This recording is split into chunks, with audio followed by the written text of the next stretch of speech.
My name is Ante-bellum. I am with Village Preservation. I'm the Director of Programming there, and we're so thrilled to be co-sponsoring this with the Salmagundi Club and Merchants House Museum, part 2 of Before Salmagundi with the lovely Anthony Bellov.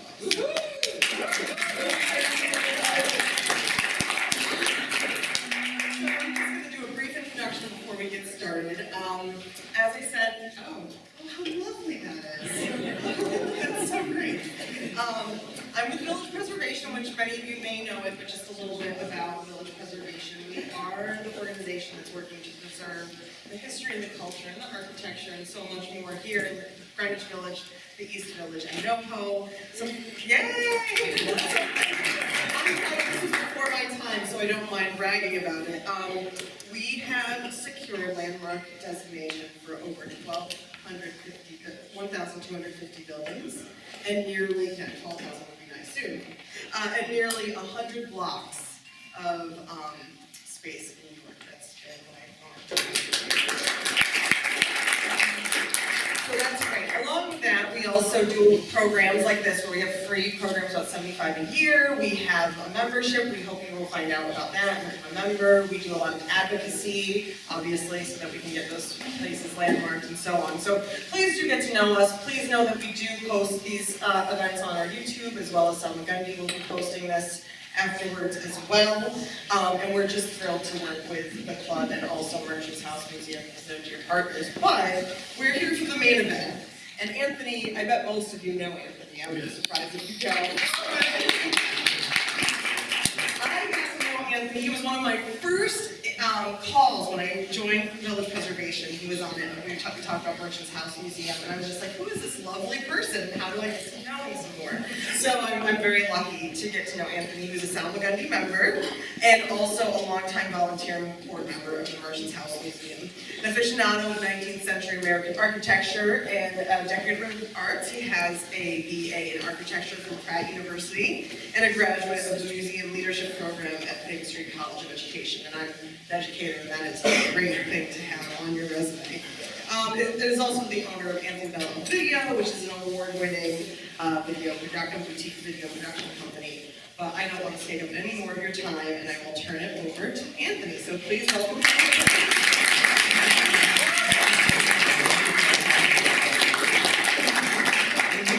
Wow, hi everybody. It's part 2 and I'm so happy to be here. Let me see a show of hands. How many here have seen part 1? What? Okay. Well, for the one of you who has not seen part 1, that's you, okay. Let's do a little bit of a review. Yeah, we're gonna have a pop quiz. Okay. Question number 1. Why is this building different from all other buildings? Yes? It only left before the Civil War. That's pretty good. It's the only left before the Civil War. Some words were missing, but yes, you got the general gist of it. Okay, it's actually, please. There is only one building like this left today, the very last of its kind, the only pre-Civil War Fifth Avenue mansion to survive. It is so substantially intact, it's incredible. It's a New York City landmark and on the National Register of Historic Places. And that's what we're going to talk about today. We're going to talk about this pre-Civil War, or let's just say pre-Salmagundi. And as we talk, you'll get an idea of what that means. Question 2. What year was this building built? I expect you all to know. 1853. Bravo! Did you all hear that? 1853. Don't ask me again. And it was definitely occupied by 1855 because that's the first time the address appears on the city directories. This is what's so cool, I think, about this building. It's pre-Gilded Age. Carl Raymond, the Gilded Gentleman, is hiding there in that corner. This is pre-Carl Raymond. This is 2400 pre-Vanderbilt houses. This is even pre-Mrs. Astor. That's how far back this goes.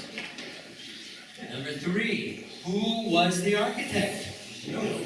Oh, you're good. You know what? I'd love to sit down. That'd be, no one is the architect. There is no architect on record. But, as I said, the record's this far back very complete. It's probably not architect design, which is not uncommon at that time. What does that mean? There's not architect design, a big grand building like this. The few architects that were around at that time, mostly designing schools and hospitals and churches and government buildings, with the occasional palace thrown in. But as we get further on in this talk, we'll talk about how this is a very standard floor plan. And so, next, who was the builder? You're great. What's your name? I just watched this in 2 hours ago. Oh, you watched it 2 hours ago. Very good, very good. You get a gold star. Whoever he was a master at his craft. We just don't have records that go back this far to date. Maybe we'll find them, maybe we won't. But buildings at this time were designed from something we call pattern books. These big books that are not, when you look at the Dover publications and you see pattern books of 19th century Victorian villas and stuff, you think it's just pages and pages of lovely, beautiful drawings. It's not. It's pages and pages of text and calculations and geometrical formulas and that sort of thing, with an occasional illustration thrown in. But it told builders what the latest styles were at the time and how to construct a building that the owner was not going to be embarrassed by. And that's sort of important. This house, it's important that you remember this house was built by the Hawleys. We'll talk about them in a moment too. This house was custom built. So this is not a spec construction like many of the other houses in New York City were. So what we look at in here, when we look at details and special little quirks and stuff, these were the quirks the family or families, because obviously this has a long history, requested. It wasn't just by chance that these things appear where they do and how they do. Francis Morrone, I just finished reading an architectural guidebook to Brooklyn, thanks to my sister Roberta, who bought it for me for the holidays, and this quote really popped out at me. Cities are defined by the vernacular architecture of their neighborhoods. What we call vernacular are those buildings erected by developers or builders without the aid of professional architects. These are the forms and styles that are in the air, that have become codified in standard usages. We do not look to such works for masterpieces or showplaces. We look to them as designs for a living. And this photo of the block, that is 47 Fifth Avenue right there. And you get a great idea of what this block looked like in 1853. That was the last house built on this block. So it's the newest house in this photograph on this particular block. But this photo was taken on April 8th, 1913. And the house next to it, which is 45, was only built the year prior. So you can see there's a lot of variation in these two buildings, which are just a year apart. But they're both in sort of the same style, sort of the same architectural details, and these all come from pattern books. Now I want to stress something, and that is that this is not an historic house. Many of you know that I've been involved for many years with the Merchants House Museum. That is a historic house, a building, a house that's frozen in time. This building, since it was constructed and moved into in 1853, has been used constantly in all that period of time by different families for different functions. Now it's a clubhouse, and it's been a clubhouse since 1917. This building has never ceased being actively used. So there's been a lot of transformations in this building. We're not seeking to freeze it in any specific moment, but tonight we'll talk about what the house was like when Salmagundi bought the house in 1917. This is the family who built the house, Iron and Sarah Hawley. Real quickly, he was a railroad and coal tycoon. He started out very young in life as a grocery importer along the scale of Home Depot. not along the scale of your neighborhood grocery around the block. And so they built this house in 1853 as his retirement home. When he passed away in 1865, Mrs. Hawley, Sarah, remained living until 1892. In 1893, the kids sold the house to the Park family, who lived in the house, who owned the house from 1893 until 1909. And here is Mr. and Mrs. Park and their absolutely gorgeous children. In 1905, although Mr. Park had passed, the family retained ownership of the house and they rented it for what wound up being a year to Winthrop and Margaret Chandler. Let me tell you, these people were party people. They only lived here for a year because they never wanted to settle down. They were building a house up in the East 60s because that was the neighborhood at this point in time. But they never actually moved into it. They just traveled around the world, very much my lifestyle. So I can really relate to them. But I just want to point out the portrait bust of Winthrop Astor, yes, that Astor, is by Augustus St. Gaudens. These people, we're moving in economic level from super rich to super richer to even more super richer. It just gets better and better as we go. Next. Then the Kellys rented the house for 3 years. They also didn't feel like buying because they were busy with their chateau in France. They had, you think I'm kidding? They were both named Prince and Princess of the Holy Roman Empire. They were friends of popes, and talk about parties. As a matter of fact, we will, a little later. Then, in 1909, Mr. Park died, and that in 1910, the family who was still owning the house decided to lease it out to a company that specialized in boarding houses. And that's when the first major transformations to this house occurred. A lot of the big rooms are broken up into smaller suites. The parlors became the dining room for the boarding house. And looking at one of the old blueprints, I counted 21 different suites in the house. So it was crowded, and it was definitely very different than how it had been when the last 4 families that we talked about were living here as a private home. But even as a boarding house, it was a boarding house of class. You notice, all it says for the ad is the Dunscombe, 47 Fifth Avenue, table board. And if you don't know what that means, if you're looking through the ads, it doesn't list, reasonable rates, it doesn't list anything. So you just know right away, okay, I've got to be a little bit of somebody if I'm going to stay at 47 Fifth Avenue. In 1915, Sidney Colstock, and I put Miss there just so you know it was a she and not a he, assumed the lease from the Dunscombe and converted this building into the Old Chelsea, which is legendary. She was only here till 1917 when she got kicked out because she was running a restaurant and an event venue out of this place, and the Fifth Avenue Association did not like that. So they said, all right, out. And so she then moved up to 16th Street and opened Old Chelsea 2 up there, and she just kept doing it. But what's really a lot of fun, and I'm so sorry I'm not ever able to locate a photo of this woman, because she was an anarchist, she was a communist, she was a feminist, she knew everybody in these movements. And all of them either lived here or met here for meetings, and I can just imagine what the Hawleys, who were rolling in their graves at that point, would have thought of this. But this turned into a real classic Greenwich Village sort of alternative, building full of miscreants and wanting to, anyway. We could talk about her for a while, but we won't. Next.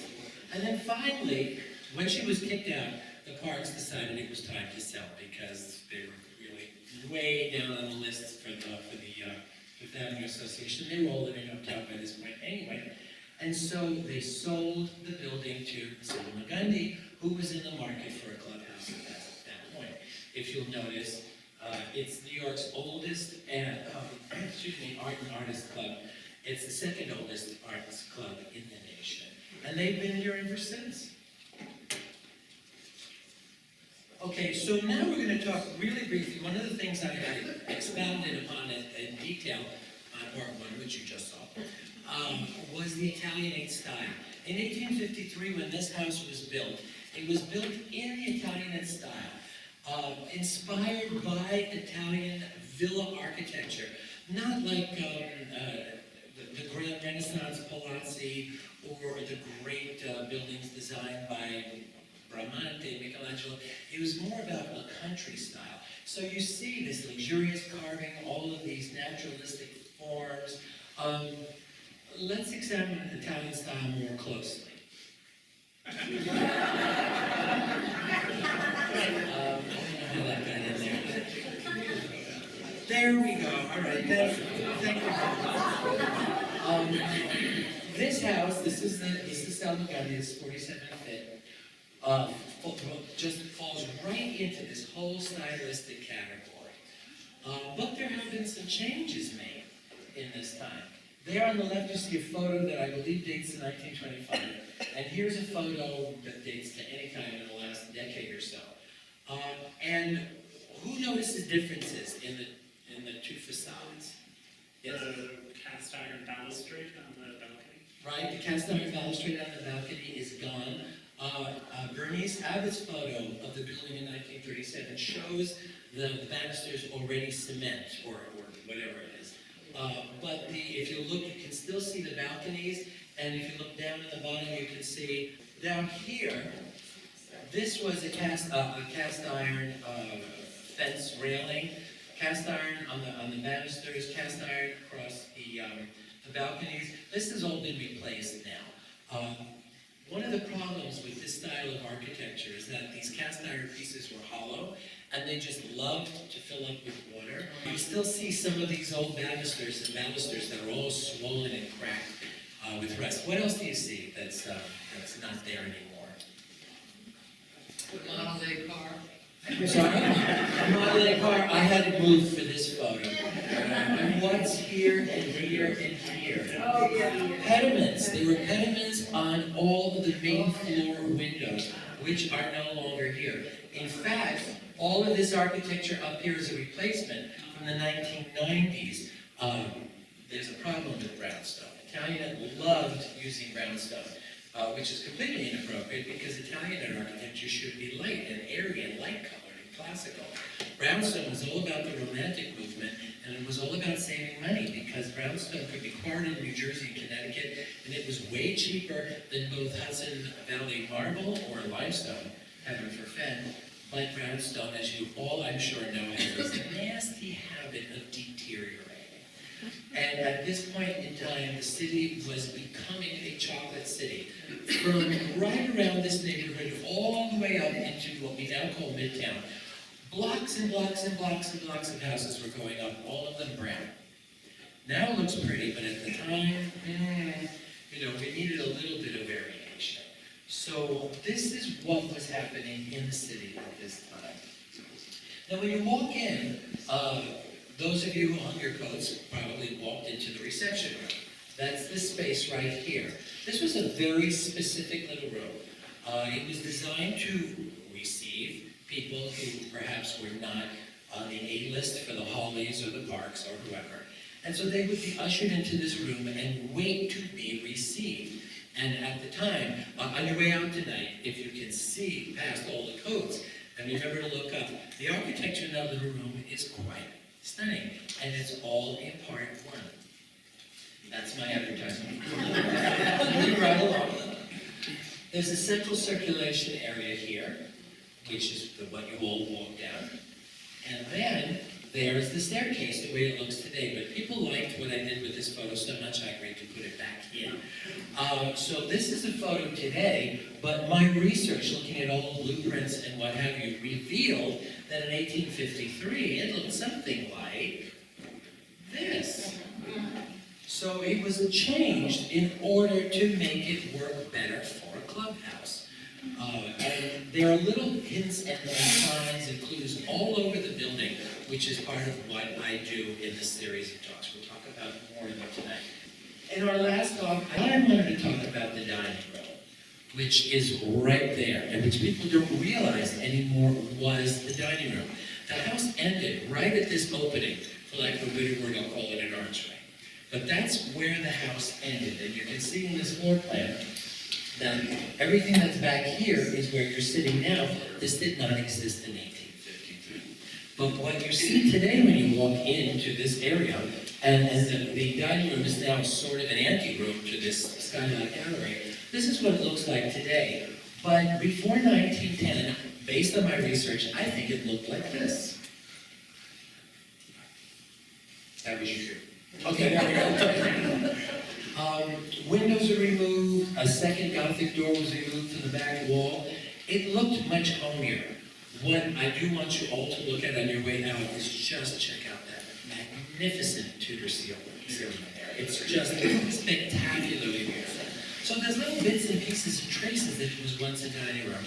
But if you look at it from the other side, now it's just basically, as I said, sort of an anteroom or a glorified entryway into the skylight gallery.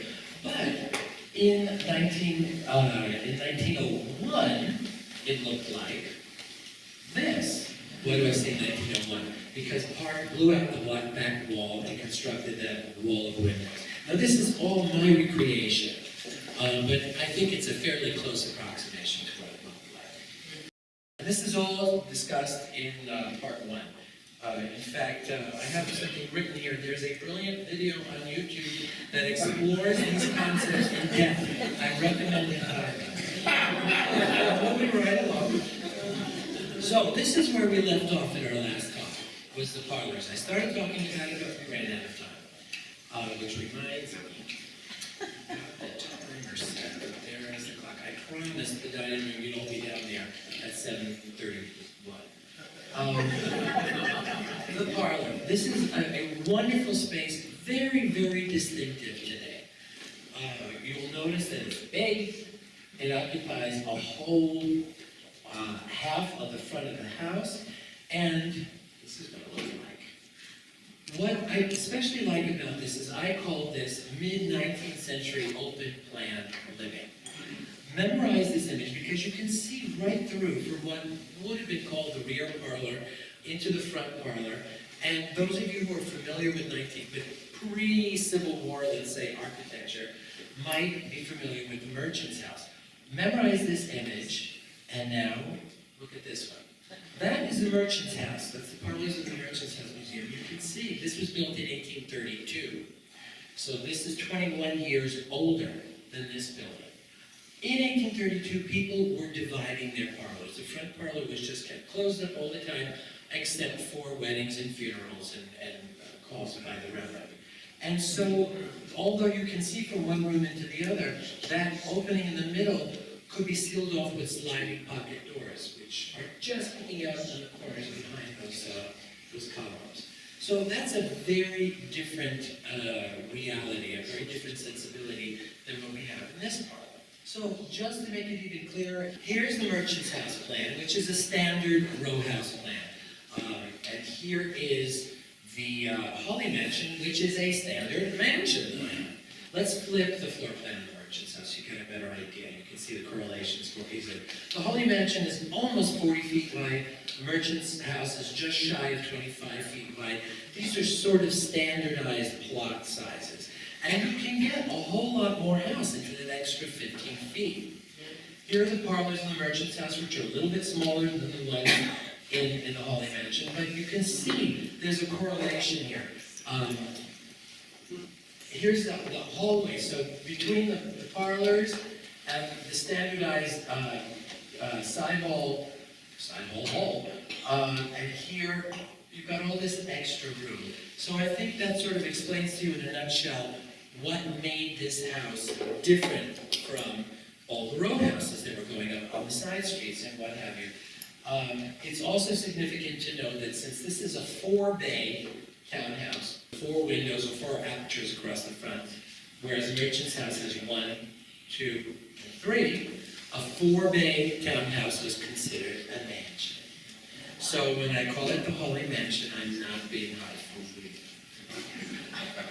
Also, something else that we talked about in the last talk was the idea of being able to see the ceilings in the hallway outside. The hallway has been broken up by firewalls. Now, this was a requirement by the city in 1956 in order to save us from having to demolish that wonderful staircase. So it was definitely the lesser of two evils.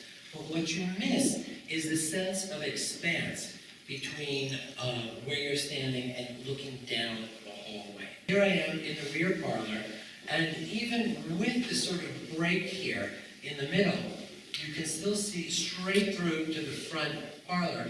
And I don't know, there's something kind of Sistine Chapel-esque going on here, or something like that. It definitely, that Italian feel is definitely there. And this illustrates exactly what I mean. Now, even so, I'm standing right under that center arch, and I just faced one way and snapped, and then faced the other way and snapped. These are two such gloriously good photographs. But you'll notice that the rear ceiling is divided basically into quadrants with a rosette in the middle. The front ceiling, instead, is much more elaborate, has all these different things going on in it, because it was the front parlor. So even though the parlors are still open and sort of flowing one into the other, there's still a certain differentiation between the front and back parlors. I also loved, in my last talk, to point out the precision of the molding work on the ceiling. This is sculpture. I mean, this is really what it boils down to. All of these joints were so carefully thought out. Now, were they drawn in plan? I'm not so sure. At this time, you could bring a plastermonger in, somebody who really knew what he was doing, a top plasterer at his craft, and say, you know, just lay this out. Yeah, sure, I know what to do, And a couple of weeks later, you've got this amazing, miraculous thing.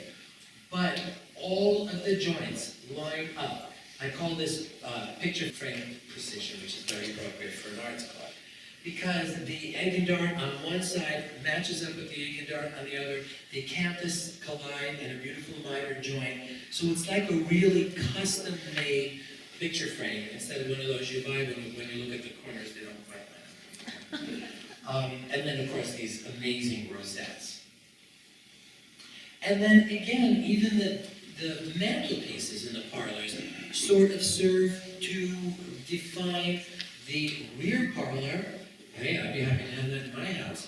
But then you look at the one in the front parlor, and you realize, okay, the front parlor is grander, it's more ornate, it's showier than the rear parlor, even though I'm sitting in the chair and I can see the rear parlor, it's right there, there's no walls in between. But it's sort of like an appendix. It's a vestigial, organ that harkens back to an earlier time. And where did those marble mantles come from? We don't know. They could have been imported from Italy, or Signor Gori could have imported them from Italy. This is a photo taken by Victor Prévost, who's a French photographer who lived in New York for 4 years, making an amazing mid-century documentation of the city at that time. In a talk I gave recently about Bloomingdale, the old Bloomingdale Road, I used some of his photos, and it's so prescient. He snapped things that, without realizing, he preserved things that were going to vanish in a matter of a few years. And here is a marble importer at the corner of Broadway and 20th Street, sometime between 1853 and 57. So without a doubt, the Hawleys knew of this place. Whether they loved their mantles here or not, I can't say, but they walked by this place. It was just up the street and over. Now, you all know what a Palladian window is?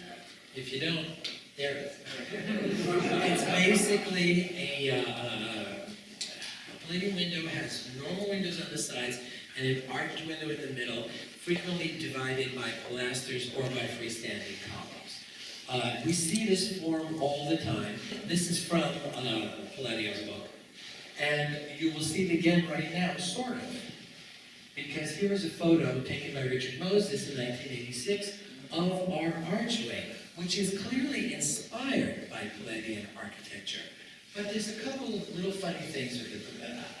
I love looking at this because our architect builder decided to leave out these entablatures on the side. And a Roman would be horrified. And Corinthian columns going right up to nothing. How do you say nothing in Latin? Nicked. whatever it is, but there would be nothing there. And yet the form is Palladian. So I asked myself, was this, and I wrote here, naivete or genius? Because look at these two houses in Savannah. This one dating to 1820, and do you see the similarity there between this house and our house here?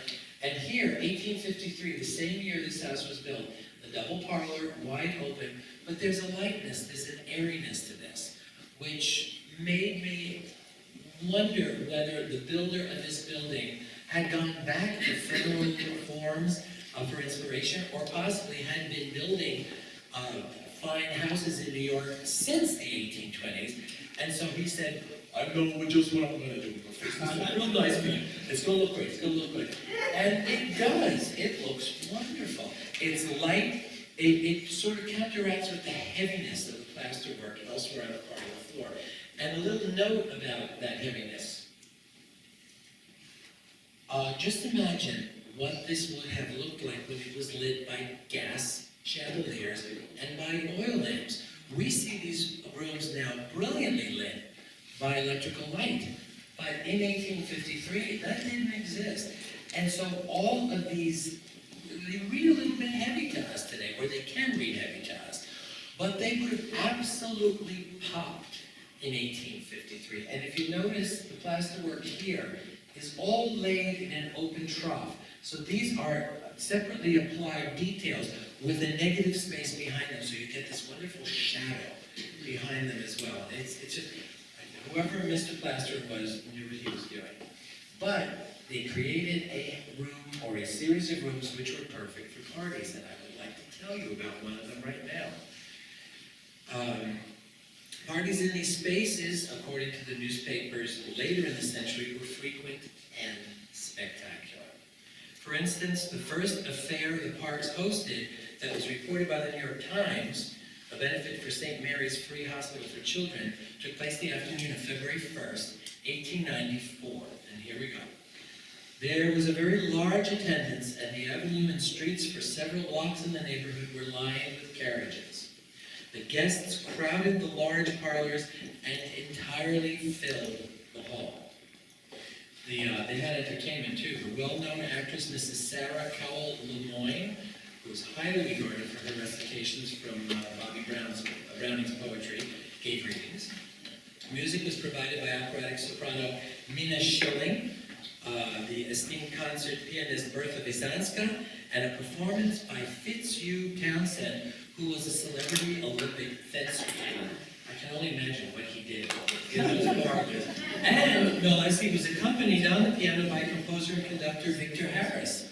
So this was a show, folks. I think we should try to recreate this. February 1st is coming up again. I think maybe it's time.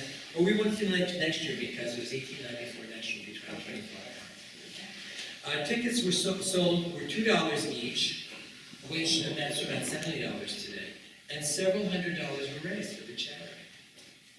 Those parlors also held some world-class art. The Kellys, who I mentioned to you before, loaded with money. These people didn't know what to do with all of their money.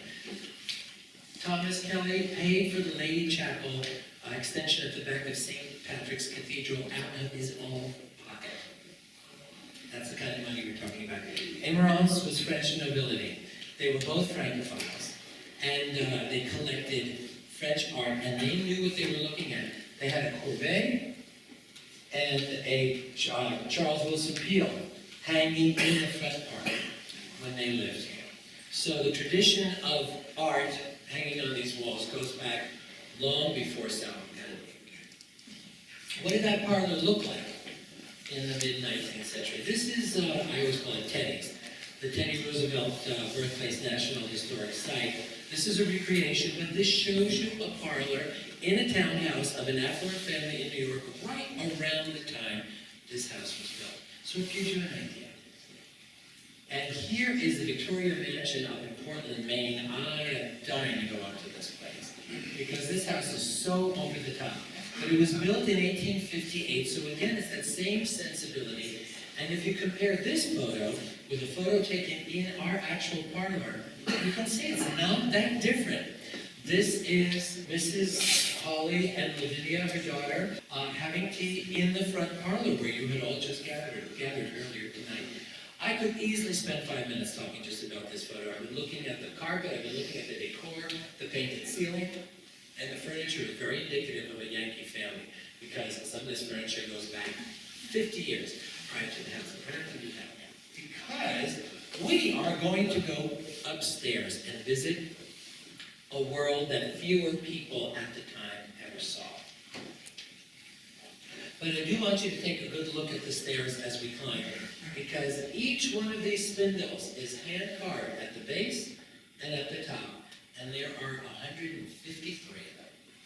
So the staircase alone, even if you never had a chance to walk up it other than to go to the restroom, because that's where it was upstairs, you knew this family was affluent. You knew this family was a family of means. And when you step down onto the landing of the hallway just above this floor, you did not see this. Because this doorway and the dado, the wainscot underneath it, all date to the 1917 clubhouseification of the building. But what is 1853 is all of this detailing up here. So it's important that you understand that this doorway was added in 1917 when the library was installed upstairs. So just to clarify again, so it's really clear in your head, we have 1, 2, 3, 4 rooms. Here's the staircase that we just walked up. Here's another secret staircase. Shh. That's in part 3, folks. Here's where the bathroom always has been. And here between these 2 rooms, which is the library now, is this sort of mysterious space. And X marks the spot of the modern door, which was not there.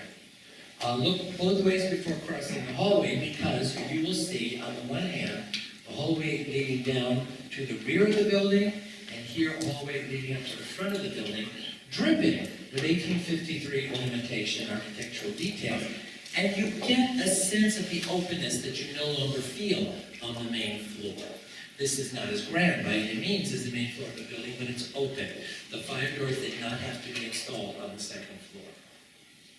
And there are some wonderful details on this floor. You've got your, I want to call them chronic brackets, because every Italianate building ever built has some sort of console brackets looking like this. Here's that open work, plaster work that I was telling you about. And here are these wonderful little corner details.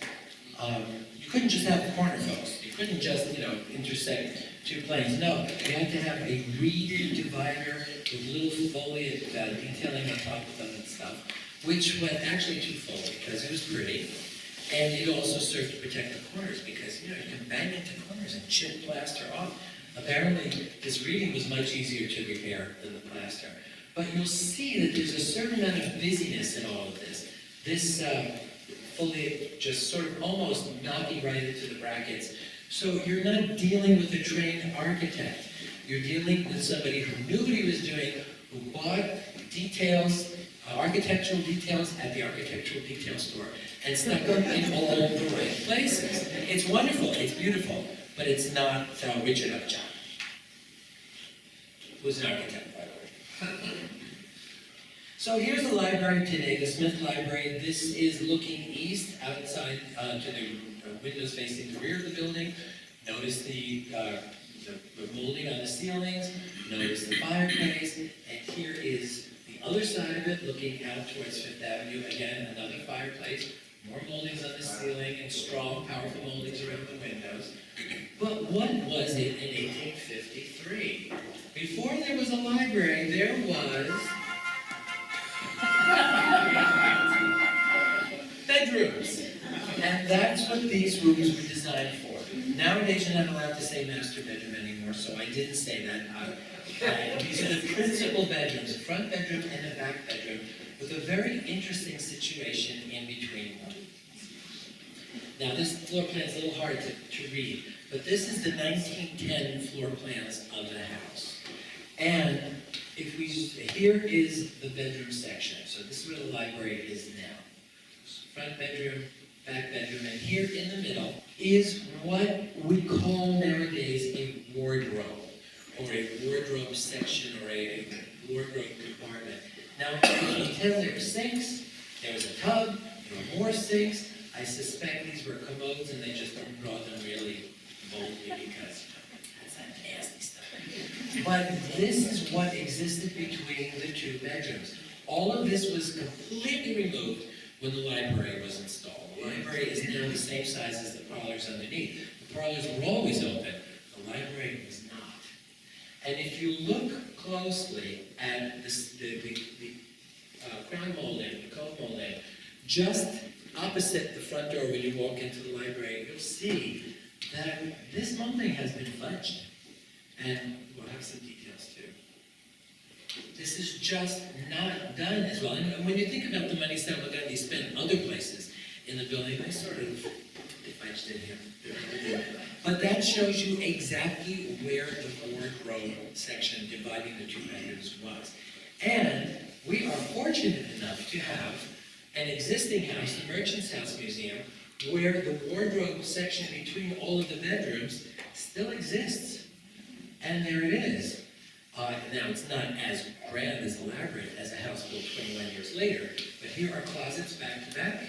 Here is a walk-through passage between Mr. and Mrs. Treadwell's bedroom. Here's cupboards, and here are closets. So it was a sort of internal storage area, separating the two bedrooms, but also allowing communication between them privately, not having to go out into the public hallway in order to do so. And I went to the Merchant's house and took some snaps. This is what these dividing walls look like. They look like architecture, they look like rooms. The walls in the bedrooms here on this level would have looked something like this. The architecture would be different because this is Greek Revival architecture here. And our architecture is Italianate, so it would have been slightly different. But you just get the feel for how different the rooms are than it is now as this wide open library. Here's a closet that faces into the room, and here's that walkthrough I was telling you about, with cupboards and drawers on one side, and with closet space on the other side. And here's the closet facing into the other bedroom. So I just wanted you to be able to visualize that. So there will be a test after this is over, and you'll have to draw this one. Here's the better shot. The cupboards and the drawers underneath, and this is a door going into the other bedroom. Again, door going into the other bedroom, and one side of it, now it's display space. The Merchant's house replaced the solid doors, and so they use this as display cases. But it was basically a dressing area. And what did the bedrooms look like? Well, back to Teddy's. Here is the Roosevelt bedroom as recreated, as it would have looked around 1865. Things didn't change that much. It could be very easily 1853 to look at this. So one or both of the bedrooms looked very much like this. Upstairs, and in the lesser bedrooms, you would have seen lesser furniture. This is the nursery at the Roosevelt birthplace. So you get an idea that, really, it's sort of Victorian versions of our bedrooms today, if we're fortunate enough to have a bedroom. But then again, there's the other side of the coin, and this is back at the Victorian mansion. Now, I mentioned ignore the tree, because I don't think most people had Christmas trees in their bedrooms. But what's missing in this photograph are the draperies around each of the windows, which would have been massive, it would have been ponderous. But this is the other side of the coin. And we saw what the Hawley's parlor looked like in actuality, so maybe their bedrooms were somewhere between these two extremes. In the library, the two mantelpieces do the same thing the mantelpieces did on the parlor floor. The rear mantle is less ornate than the front mantle, but in general, the mantles are just less ornate entirely than downstairs because this was private territory. This is where they would bring their close intimate friends. This was not public territory up here, so they did not need to impress the way they needed to in the parlors. In case you weren't sure about the differences between the two, here they are side by side. The big difference is that there's this big overhanging bracket on the front mantle, which does not occur in the back bracket. Honestly, I like the tulips and the keystone in the back bracket better than the daffodils in the front bracket. That's just me.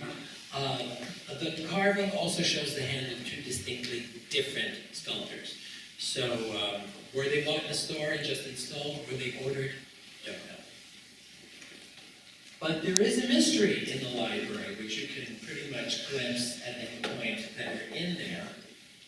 There is this strange bump out on the side of the chimney breast for the rear bedroom. And there you can see it much more clearly. But we are trying to figure out what this is. And Michael Devonshire, who's a very famous restoration architect who also works here in this building, I dragged him in here last week and said, "What's that?" And he just went, and he never noticed it before because he is not the architectural sleuth. So we don't know why that's there. It has something to do with the configuration of the flues behind it, and you're not supposed to notice that. And clearly nobody did until I did. And then there's also just these little caps that are located in various different spots in the ceilings of the library, which shows us a configuration, a lighting plan. We don't know exactly when, but there were spotlights up there, which tells us that they've been hanging pictures over those library bookcases for way longer than we suspected they were. Now, what about those pesky sitting rooms? Here is the front bedroom, here's the back bedroom. There are this sitting room in particular is huge, as you can see. It's as big as the bedroom. This one's not as big. But what were these for? We don't really know what to call these rooms. I have christened them the front hallway room and the back hallway room because I'm very creative. But let's take a look at them. This is the floor plan of it's marked as a sitting room here. And this illustrates very clearly what I was talking about when the Dunsmore came in and made it into a boarding house. Because these walls here divide the front bedroom into quadrants with a dressing room and a bedroom, and you walk through these doors, and here you are in the sitting room. And then you can walk out this door right here, and the bathroom's down the hall. But there's also a bathroom back where the wardrobe divisions were. So this was arguably the nicest suite in the Dunsmore. And I'm sure you paid for it. I'd love to find a price schedule for the Dunsmore. And who knows, it may turn up at some point or another. But that's the way it was in 1910. You also notice that the sitting room, as they call it, is pretty much intact. And this is what it looks like today. There's a typical mid-19th century Italianate style mantelpiece. Nothing fancy, nothing grand, just very, very good quality marble. So again, this is private. This is not for show. And let's zoom in closer. The thing that distinguishes this is that this molding comes all the way down here. A lot of them don't. So that's a little extra money there. Here's the front windows, right here, right here. You can see there's a grandness to the space. It does soar. It does have very lovely moldings and what have you on it. Here is the door, which originally communicated with the front bedroom, so you could walk from one to the other without having to go out in the hallway again. What I love about the front hallway room is this complex of 3 closets built into the wall. It's very smart, here they are, right here, because they serve as a buffer for the staircase, so when you're in this room, you don't really hear people walking down the staircase, so maybe it was the bedroom. At one point, when it was Salmagundi Club, it was a bedroom when artists, with club members were sleeping here. But here it's 3 closets, and there's a surprise behind the closet furthest to the left. By the way, I did want you to notice the porcelain knob and the porcelain keyhole cover, the escutcheon cover here, because there are very few of these left in the building, but they were probably much more common at the time. But if you look right here, in the next picture, you're going to see junk, all kinds of junk. But if you take that out and lift up the plywood, you see a sink. This is a closet lavatory. This is not unique. There were others in houses, but as far as we know, this is one of maybe half a dozen still surviving in the row houses of this era in New York City. It's stamped Wedgwood. The stamp indicates that it's mid-19th century, so we have every reason to believe that this is original and contemporary to 1853 when the house was built. And as somebody read that to me?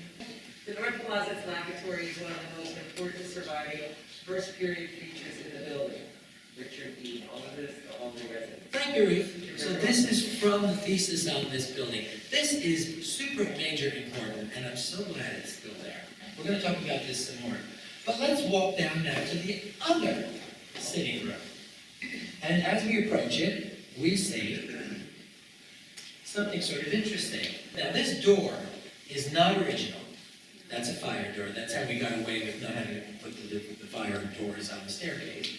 The dado, wainscot, is also not original. It's all dates. This dates to 1917. This dates to 1956.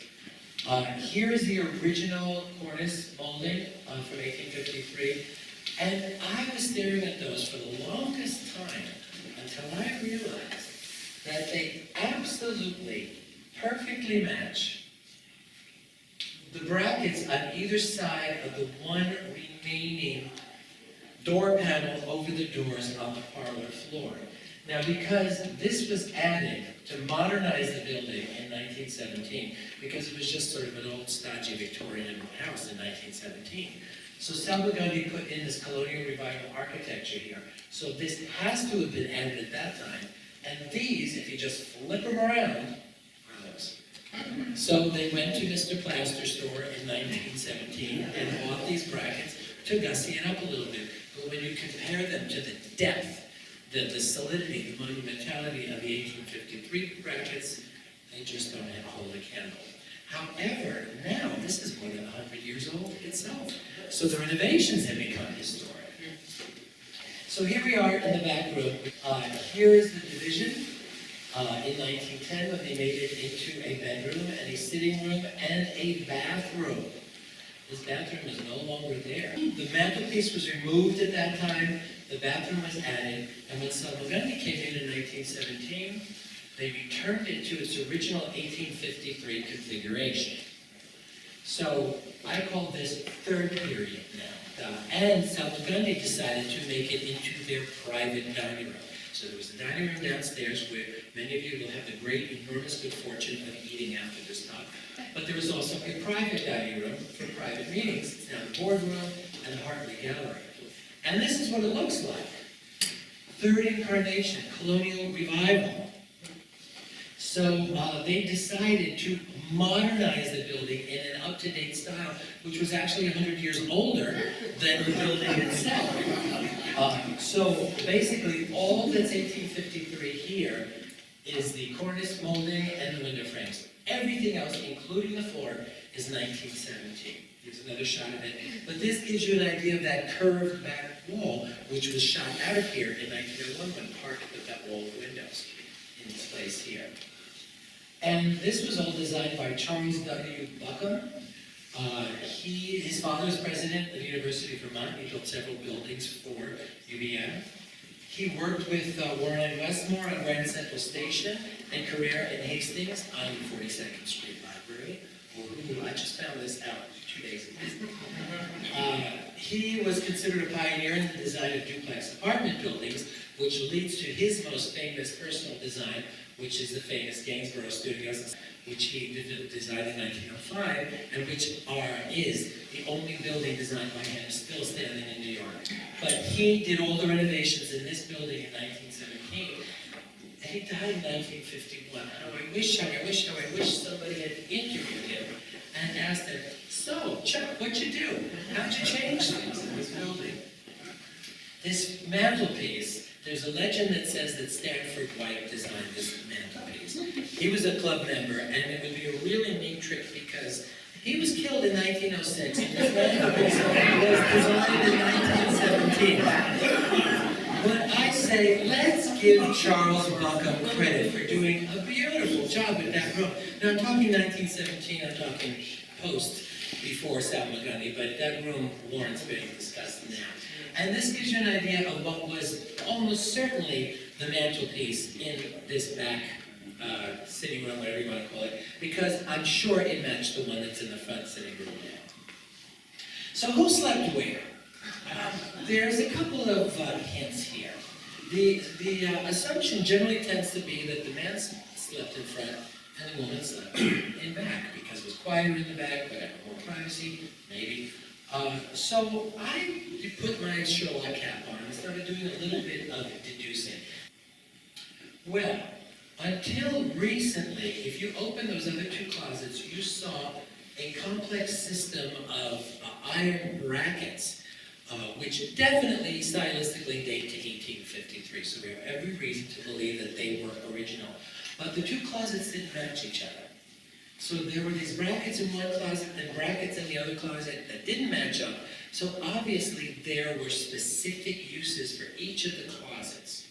And then there's the closet with the sink inside of it. And then that sitting room in the back has no closets. So the question really becomes, between Mr. and Mrs., who had more stuff? So I think the deduction is kind of obvious. Plus, there was the question of that wonderful view out the front windows. This is an etching of Fifth Avenue looking south from 14th Street in 1853. That's what it looked like. And that's still what it looks like. This is a shot of that view today with First Presbyterian Church right across the street. That view has not changed since this house was built in 1853. So, I'm sorry? When was the church built? 1846. So, somebody's timing me, is that it? So I vote Mrs. Hawley in front, Mr. Hawley in back. Plus that big spare room in the back could have doubled as an office, a sitting room, a den, a library. There is no dedicated library space in this building pre-1917. So I feel very secure in saying Mr. in back, Mrs. in front. And since we're talking about windows, another thing that struck me about the hardware in the shutters in this house. Here's the merchant's house, 1832 on the left. Here's the Hawley house, Hawley mansion, 1853 on the right. You notice the similarity here, folks? In 21 years, that hardware did not change at all. The shutters in this building are identical to the shutters in the merchant's house, which is 21 years old. So, will there be a next time? There will be a next time. Do we go up or down next time, explore the floors upstairs that people don't ever get to see? Or we do go downstairs to the basement and talk about the floor which has been the most radically altered of all the floors in the building? Or do we do both? My next talk will be same time, same place, Thursday, March 23rd, 2023. Be there!